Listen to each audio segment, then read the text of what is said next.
MC and former finalist on Presenter Search on 3 Expresso Edition, we chat to Dean Woodman about parenting as a single dad and the challenges that come with it. Welcome back to The Loft, Dean.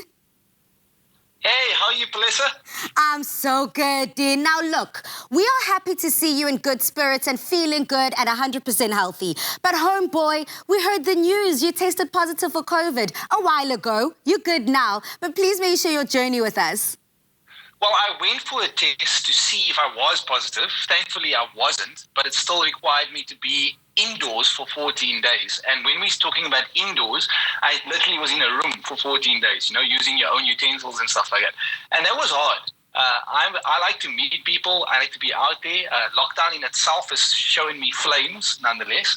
But yeah, that was something that was very, very difficult to go through. The test itself, you're just so nervous when it happens.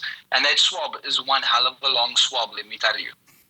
Listen, that swab has been giving me nightmares. We are safe here on Afternoon Express and we have not been exposed, thank goodness. But that swab that everyone has been talking about, please, don't even go there. But I'm so glad that you did touch on the 14 days that you were isolated, stuck in a bedroom. That must have been so difficult, especially as a dad. So let's dive straight into that. You and your son's mom are co-parenting. So how did you develop the co-parenting relationship plan that works? And what responsibilities do you share? And how do you spend equal amounts of time with your son?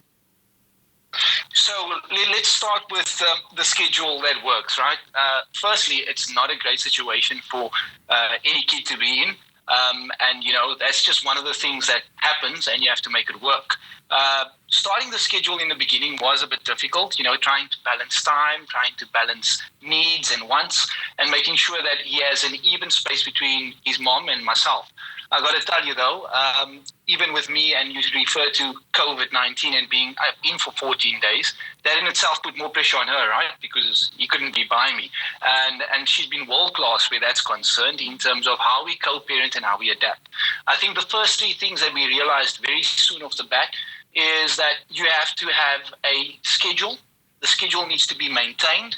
The schedule also needs to be adaptable. And it needs to be equal amongst both parties, right? So basically how we created the schedule is that he gets to see both of us each and every single day. One drops him off at school, the other one fetches him, and then that alternates, and then every alternate weekend he's with his mom or he's with me.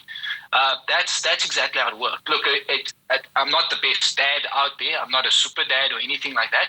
You still learn as you go along, obviously. But I think we've made a great inroads into how we actually adapt to make it very equal for our son. So then, Dean, how do you deal with discipline? Well, you know what? Your kids, let me tell you, they say that they are very adaptable. Give them a phone or give them an Xbox and they know how to use the controls and change the settings before you do. They know exactly how to play the system when they can see, okay, so dad's this side, mom's this side. Oh, but mom said I can and dad said I can. Communication is absolutely key. Okay, and I think the discipline needs to set a certain base principles. So schools have principles of discipline, which they ask you to instill at home as well. We try and do the same thing where it's timeouts or taking away privileges, things like that. You try not to raise your voice. I'm going to tell you, I'm the first one. I'm a strict parent when it comes to that. I do raise my voice every now and again. But I think it's about letting him know that, even though mom and dad's not together, we do talk. So we know exactly what's going on there versus what's going on by me. And you see, we still have time together where we socialize and we talk with you when it has sporting events or when you have arts and culture events or anything like that. So he knows that the discipline principles are the same. And if there's anything that he's done wrong while he's been with me, I will gladly tell his mom, so his mom's aware of, listen, so this has happened, so this is how we need to go on with it. So yeah, you can't get away with that, trust me. Yeah, I love the fact that it doesn't count as snitching if it comes from a parent to another parent. So I love that. Okay, but Dean, I want to touch on a very spicy and sensitive subject.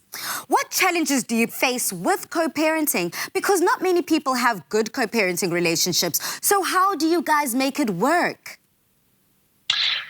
Look, like I say, the beginning was very difficult because obviously there's lots of things involved in terms of, there's your needs, there's the mom's needs, there's your kids' needs.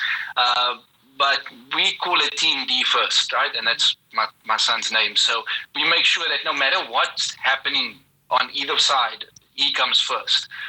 So you make your co-parenting work, right? If you are all about your kids and you know that they need a stable way of going forward, it's regardless of anything that's happening on your side, your son needs to be the most secure, or your daughter needs to be the most secure. And it's difficult. Everybody has ups and downs. Even parents that don't co-parent in the same household, they have a fight or something like that, and it's going to impact the kid. The important thing is that it doesn't impact the kid, and you try not to let that happen. So that's after the last 2.5 years. Initially, in the beginning, you're scheduling up and down. You don't know how things are going to work, what weekends, who does school duties, who does school plays. But then you start realizing, there's certain things you'll do together with him, and there's certain things that you'll equalize and do apart. And I think that's where we got to a fluid system. Literally, my son, there's not a day, unless I'm traveling or she's traveling for business, there's not a day that he does not see both of us. Because one's dropping you at school, one's fetching you at school.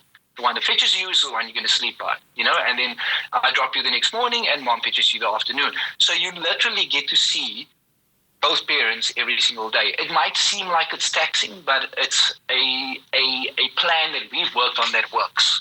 Wow, Dean, that is so powerful, the way in which you guys have scheduled and made it work. So what values have you learned from your father and your stepfather that has shaped you into the parent that you are today?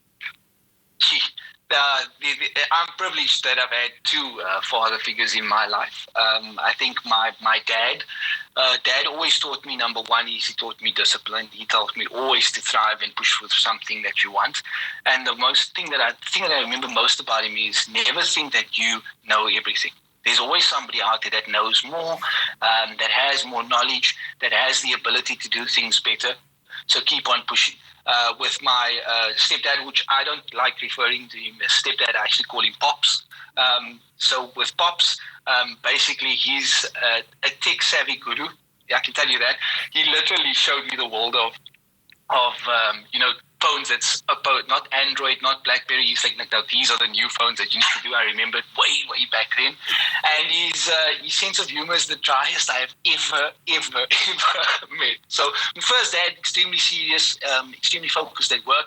My second dad, very cool. When you meet him, he's a very much an introvert person, but great tech savvy and the dry sense of humor that makes me laugh all the time. The best thing that I do with him is try and catch him on camera when he's doing something silly and, posting it to the family chat, because no one sees that side of him. So I try and catch him all the time. Uyabo, in my family, we'd say, uyisgebengu, uyasazisgebengu. You are so naughty and mischievous. But I like that about you. I love that playful energy that you guys bring towards the household, whether it's with Daddy Dearest or with your pops. Now, you've learned from them. I want to find out from you, what is the most important thing that you want to teach your son that he will never forget? I think that comes from both sides. So obviously both from his mom's side and from me, the one thing that we always want him to be is respectful. That's super important. I think a lot of kids lose that today, not only in the fact that you want to be their friend, but then they start conversationalizing you like by your first name and they don't give two clicks about you, right? So respect is super important, not only to your friends, not only to new people that you meet, but also to your family and your mom and your dad. The other thing is to always have a giving attitude, and that's something that I've learned along the way. When I say giving attitude, give but don't expect anything in return. Super important. You never know when it's going to come back to you, and a lot of times that things makes this way full circle. So it's the fact of, make sure you give. Don't always think about what's in it for me. So we teach our boy, be respectful, be kind, and always give. I think if you can keep those values, it's super important. And no matter what day it is, whether the day is good or whether the day is bad, always smile. And he's got the cutest smile. I don't think he got it from me, though. I think he got it from Mama Bear, to be very honest with you. So that's the thing that we try and keep him. When he gets down or something like that, I'll tell him, listen, all you need to do is smile and then you'll be fine. So those are the three things: respect, give, and be kind. Respect, give and be kind. Thank you so much, Dean. My heart is filled with joy right now listening to you speak. We need more father figures like you out there, not only to be those heads within their own families, but to lend that head and be that leader to other families that need it and that do have absentee fathers. Thank you so much, Dean, for sharing the love and all the love to Mama Bear and your baby son. And we want to encourage everybody on social media right now, head over, use the hashtag Afternoon Express, and please may you share your father figure with us. Let's share in the love and let's share in all the appreciation. Cheers, Dean. Goodbye. Cheers, Melissa. Thanks so much, It's been awesome. Now we're congratulating and appreciating all single dads who are present in their kids' lives. Your efforts don't go unnoticed.